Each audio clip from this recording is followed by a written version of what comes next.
Good afternoon, everyone. Pastor Schmeichel here from Lamb of God Lutheran Church in Madison, Alabama, with our Thursday afternoon devotion. And just wanted to spend a couple minutes in God's Word and give us that comfort and confidence from the promises of our God. One of the most familiar people from the pages of the Bible is the Old Testament prophet Moses. He was instrumental in leading God's people at a crucial time in their history.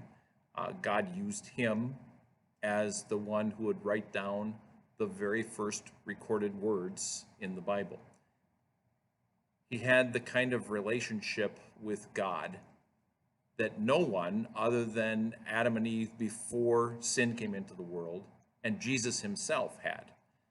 Moses spoke with God face to face. He didn't come to him in dreams or visions, but Moses would meet on a regular basis and God would give his instructions. Something that hasn't really happened ever since, with the exception of Jesus, who had that direct connection as God's one and only Son. And so Moses knew a little bit about God's love and God's direction. He also knew a lot about man's sinfulness, as he himself experienced it in his own life, and also as he dealt with it as Israel's leader as well. In that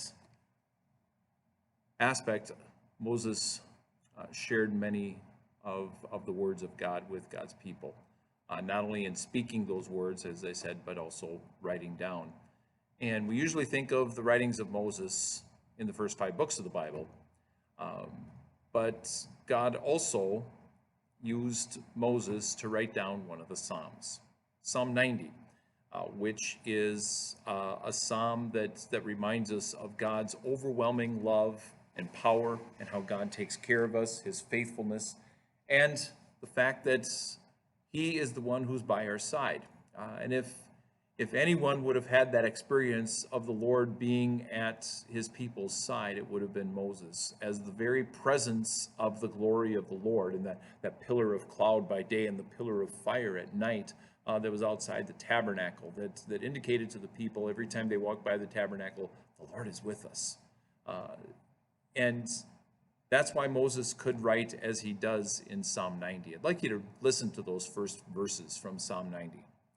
Lord, you have been our dwelling place throughout the generations. Before the mountains were born, or you brought forth the earth and the world, from everlasting to everlasting, you are God. You turn men back to dust, saying, return to dust, O sons of men.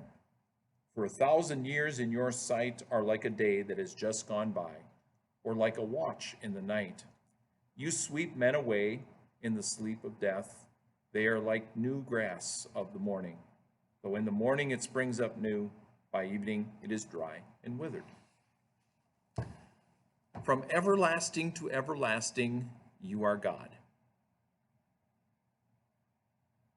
Lord, you are our dwelling place. There's so many times in our lives when we get concerned about the situations, get worried about what's going to happen, what has happened, what is happening. And unfortunately, sometimes we even worry about what might happen, but probably won't. These words are a good reminder for us, and also some admonishment that when we worry about those things, we are really forgetting that, Lord, you are our dwelling place. You are God. You are the one who holds us in the palm of your hand. Because we have an eternal God, he always looks at the big picture of things. These past months, and as we're looking into the future, at least the future months, we know that this is not the life that we are used to. We've had to make adjustments, we've had to make changes. But in the big picture of things, when have we not had to make adjustments? We make adjustments all the time in our lives. We adjust to new surroundings. We adjust when The Lord blesses us with children, and all of a sudden we go from having no kids to having kids, and suddenly we have to make adjustments. And then as those children grow, we make adjustments again until they grow up and leave the house, and then we have to adjust to being empty nesters.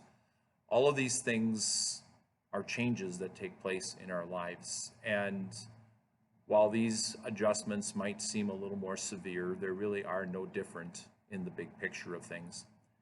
Our God is still with us. From everlasting to everlasting, He is our God, and He is our dwelling place. That's the reminder that God gives us from His Word. And may He continue to guide us and bless us.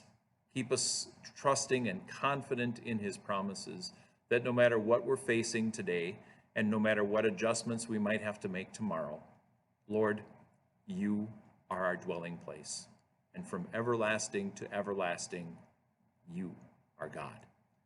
God bless the rest of your day with His peace and the reminder that your God is with you.